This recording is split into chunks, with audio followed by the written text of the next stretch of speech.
Car door latch troubles, insights, and quick fixes. Ah, the car door latch conundrum. Reminds me of when you grab that morning coffee, you're all set for work, and boom, your trusty chariot has an epic fail moment and decides now is the perfect time to throw a tantrum. Here's a little gearhead wisdom for you. When your car door won't latch shut, and the mechanism feels like it's just flopping around with the enthusiasm of overcooked spaghetti, you've likely got a case of the broken spring or a worn-out latch mechanism. Here's the deal. The latch assembly has a few key players: the U-shaped latch bolt that grabs onto the striker, the static part on the car frame, a rotary claw that moves around the bolt, and a spring that keeps the tension and makes sure the claw snaps into place with a satisfying click.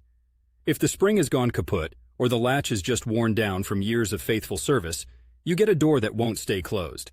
It's a bit like trying to catch a fish with a broken net. No fun. Now, how to fix it? 1. DIY quick look. Take a gander at the latch mechanism. Is it loose?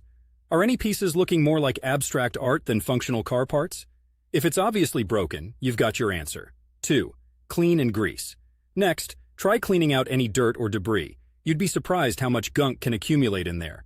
A can of WD-40 or some white lithium grease can work wonders. Lubricate it and see if that brings it back to life. 3. Replace the latch. If it's still being a stubborn mule, replacement time. This isn't too complex if you're handy with tools and don't mind spending some quality time with a screwdriver and socket set. Plenty of online videos can guide you. It's like a cooking show, but for car repair.